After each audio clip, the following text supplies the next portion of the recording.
So how we can reduce it means elbow flexed while providing distal traction,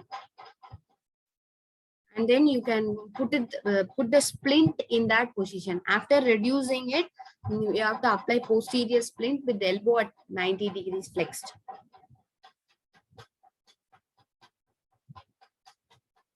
So you can do open reduction for other soft tissue injuries or bony in entrapment. I think you can follow that.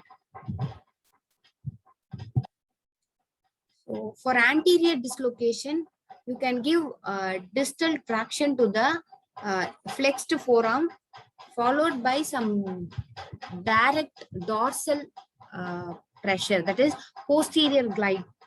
Okay, you can give posterior glide on the volar forearm. Thereby, we can correct the anterior dislocation.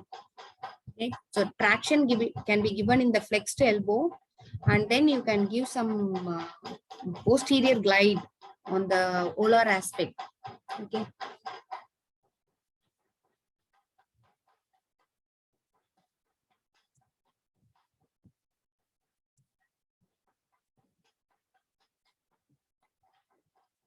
Okay, so most commonly elbow dislocation. Elbow dislocation is associated with radial head fracture. Okay, very common with this elbow dislocation.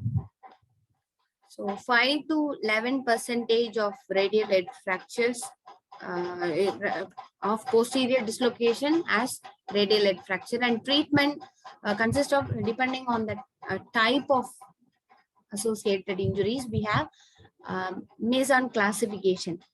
Okay, type 1 always, I told you, undisplaced fractures.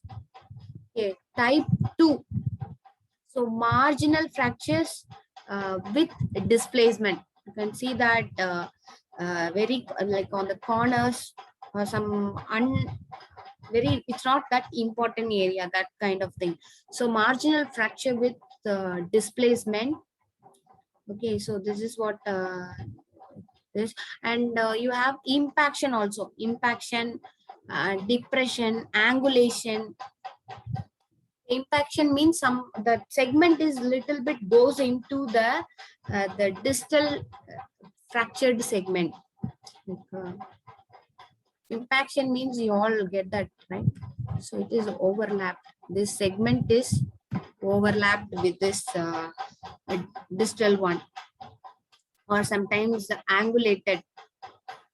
Okay.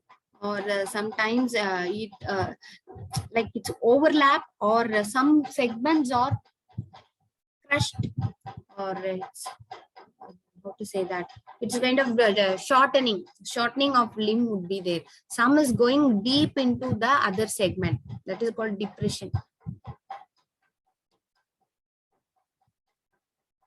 And then the type 3, it's involving the entire head. We have caminated fractures, and type 4. Type 4 is associated with dislocation of elbow. Okay, this is actually the Mason's classification of radial head and neck fracture. Okay, so the type 1 undisplaced, type 2 marginal fractures with mild displacement, and type 3 is caminated fractures involving the entire head, and type 4 is associated with elbow dislocation. So type 1 conservative. Okay, type 2 and 3 open reduction and internal fixation, or sometimes so much of crush, this type of things. Can you see it's not gets healed, or it is not getting that 100% post rehabilitation effects. So what we can do is replacement, the radial head replacements or wide, because the supination pronation is very important. So if it is this much of crushed type of fractures, cannot give adequate return of functional activities. So what we prefer is the radial head replacement.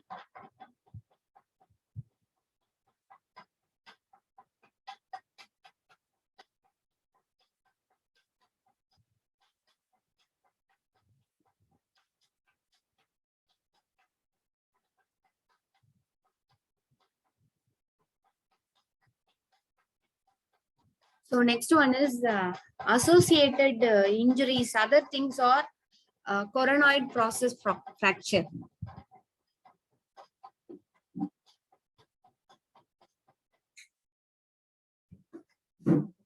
Coronoid process fracture.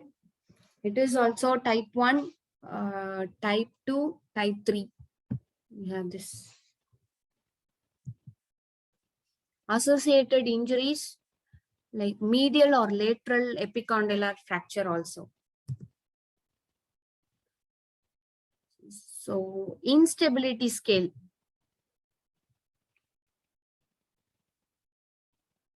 Okay, so you have like in the name, instability itself tells you that some ligaments are getting affected, right? So first type, the type 1 is posterolateral rotation. So lateral aspect is affected means posterolateral rotatory instability means we have lateral ulnar ligament disrupted. Okay, lateral component of ulnar ligament is getting affected. And then type 2. Type 2 is like perched condyles, varus instability, and anterior and posterior capsule gets disrupted. So this one, the type 2. Okay. So in the type 2, you have a varus. Varus instability means you have the radius and ulna is moved medially compared to the humerus. So humerus is in line. Humerus is this way means your radius and ulna is more of medial aspect, and more medial instability would be there, and both anterior and posterior capsules are disrupted. Okay. And the condyles are also out of its position. That is what type 2.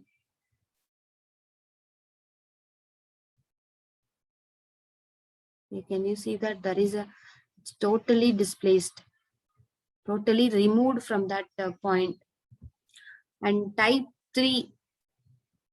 Type 3 is a posterior dislocation with valgus instability. In the previously in the type 2, it is varus instability. Here, this is valgus instability, and we have the medial collateral ligament gets damaged.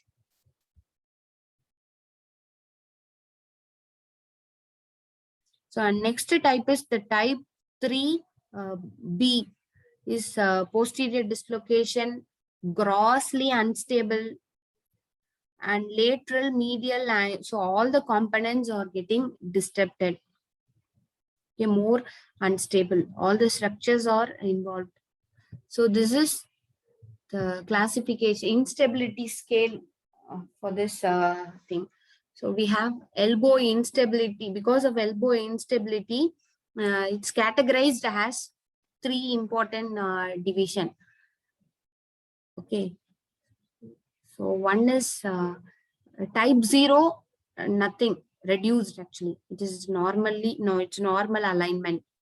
Type 1 is posterolateral rotatory instability, only that component because of lateral ulnar collateral ligament is affected. Another one is, so because of anterior and posterior capsule affected, and it has varus instability, and slight displacement would be there between the condyle and the rate of the radius. We call it type 2 perched condyles. And type 3 is posterior dislocation with valgus instability with the medial collateral ligament gets disrupted. Okay, so in this thing, other component is the posterior dislocation, grossly unstable. All the components of the ligaments are getting affected. This is what the instability scale for elbow joint.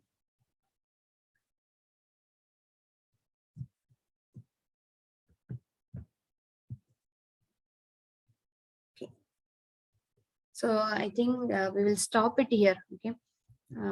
Because then tomorrow I will take for a rehabilitation for intercondylar and supracondylar fractures, and then elbow dislocation, and then we will start the forearm fractures. Okay.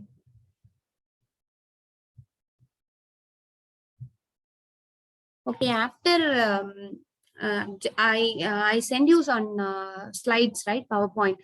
So just use it for reference, and after finalizing and then after adding up some important details, and sometimes it is wrongly aligned somewhere, the slides are sometimes aligned wrongly.